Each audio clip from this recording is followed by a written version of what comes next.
Hello friends, today I'm going to share with you the all-important topic of healthy eating. I'm going to give you an overview of what healthy eating looks like, and I'm going to share some tips that are going to make it easier for you to put it into practice.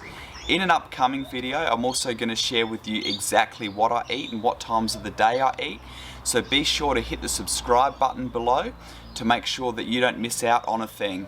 So the first thing you want to ask yourself is, what is your goal with healthy eating? Is it to lose weight? Is it to avoid overeating? Is it to allow your body to heal by giving it the right foods? Is it just to eat healthy in general? Or is it to give you a better quality of life and a longer life? Along with physical exercise, healthy eating is so important in helping you to reach and maintain a healthy weight, reduce chronic illness, and improve the overall quality of your health. Nutrition is the foundation for overall health, and when you eat healthy, you're going to feel so good because you're actually giving your body the proper fuel that it needs in the form of vitamins and nutrients so that it can work at its best. You also have to understand that healthy eating is not just a fad or a diet. It's a long-term commitment and it's a lifestyle shift. So you want to include foods that you enjoy. If you're eating foods that you don't enjoy and you're trying to restrict your calorie intake, then you're just going to get bored, uninspired, and you're going to go back to unhealthy eating and snacking. What you want to do also is give yourself space to figure it all out. This topic is so broad and it's going to take you some time before you realize what you like, what works for you, what doesn't work for you. This is a process, not an all or nothing thing. 70% healthy over a lifetime is better than eating 100% healthy over just 1 month. In short, healthy eating involves consuming real, whole, unprocessed foods in as close to their natural state as possible. The base of a healthy diet is fruit, vegetables, nuts, and seeds, and then you can add into that other healthy but tasty components to fill out the rest of your diet. What you want to do is identify your favorite healthy foods as well and make sure that you're consuming those. There are so many tasty, delicious, healthy foods out there, and once you find the ones that you like, that'll make it so much easier for you to maintain a healthy diet going forward. The next point is that you want to include a range of healthy proteins, carbohydrates, and fats in your diet. Healthy proteins will include white lean meat, for example chicken and turkey breast, fatty fish like salmon or trout.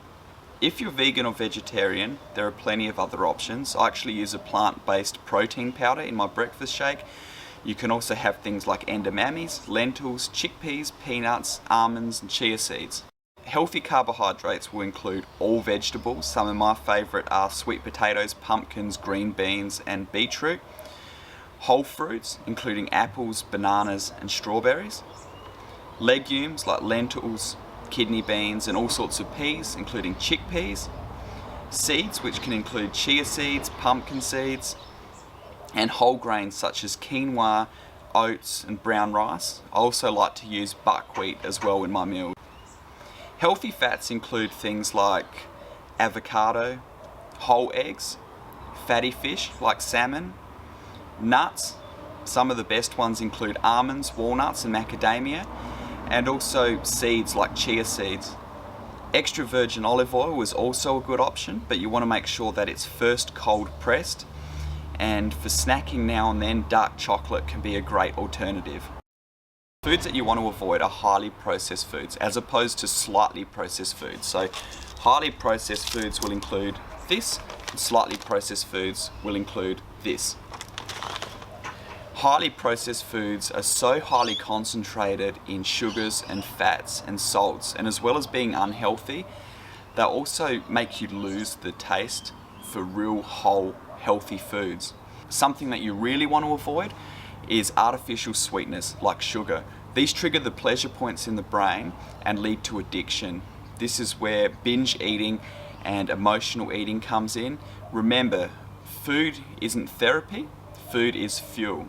What you can do to add flavors to your healthy food is to use natural flavoring such as herbs and spices. This can include turmeric, cumin, coriander, and paprika. These are all natural and will make your food taste delicious. Another important tip is with cooking. Make sure you're cooking as clean as possible.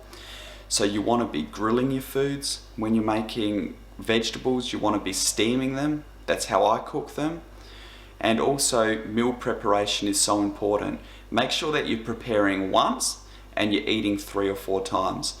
So for example, I like to make a batch of beans, I like to make a batch of buckwheat, and I'll leave that in the fridge, and then that'll be my lunch over the next 3 or 4 days. You also want to make sure that you have a handful of recipes that you like and that are easy to prepare. This will save you a lot of hassle and make sure that you don't get stuck for ideas. You can continue to add to this over time as you experiment, but make sure that you have a few to start off with, and this will help you so much. Another tip is to make sure that you always have food on hand. This is really important because it'll help you to avoid unhealthy eating.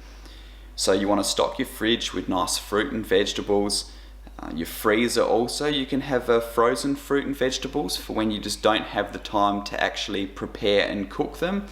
You could also store some brown rice in there, some chickpeas, just anything that's easy to grab if you need it and you want to make a quick, easy meal. You also want to make sure that you stock your pantry too. Friends, welcome to the pantry. Now what you want to have on hand in your pantry is nuts, grains, seeds, and beans. You really want to be prepared. Also have some spices to add some flavors to the meals. Some tunas, you can just whip out a can of tuna nice and easy. Peanut butter, and also have things like buckwheat, quinoa, all sorts of beans, borlotti beans, kidney beans. What I also have, which is really handy, is some low carb, low sugar protein bars in case I get stuck and need something to eat. And also plenty of long life almond milk. That really is a staple of my diet. As well as these corn thins too, which I enjoy as a nice snack with some peanut butter. Another tip is to make sure that you read labels. What you want to look for is foods with as few ingredients as possible and the most natural ingredients as possible. Particular things that I'll look for are foods that are also low in sugar, salts, and saturated fats. Another point is to make sure that you drink lots of water to flush out those toxins and impurities from your body, as well as keeping you hydrated so that your body can function at its best. Another tip is don't overeat. Make sure you know roughly how many calories you want to consume in a day, and don't overeat, but also don't undereat. Make sure you're giving your body the right amount of fuel that you need each day to reach your goals. There are plenty of apps and websites out there which will help you with calorie counting. You can just log in, type in the foods that you're eating during the day, and they'll show you how many calories you're eating. And there are sites that will even break that down further into fats, proteins, carbohydrates, and all sorts of vitamins and nutrients. So that'll be really helpful for you. Have a search. And lastly, but importantly, you want to have a big enough why. If you have a big enough why, a reason that's important to you that you want to eat healthy, and have your goals in front of you at all times, that will give you the drive and the motivation to keep going when things get difficult. If you don't have that, it'll be so easy to go back to unhealthy eating and snacking. This is a big topic. There's so much to learn out there. So continue to learn, continue to study, and put this into practice step by step, and enjoy reaping the benefits. I wish you good health and take care. If you like this video, give it the thumbs up below. Be sure to hit the subscribe button so you don't miss out on any new videos. Feel free to leave any comments or questions below, and don't forget to share with your friends.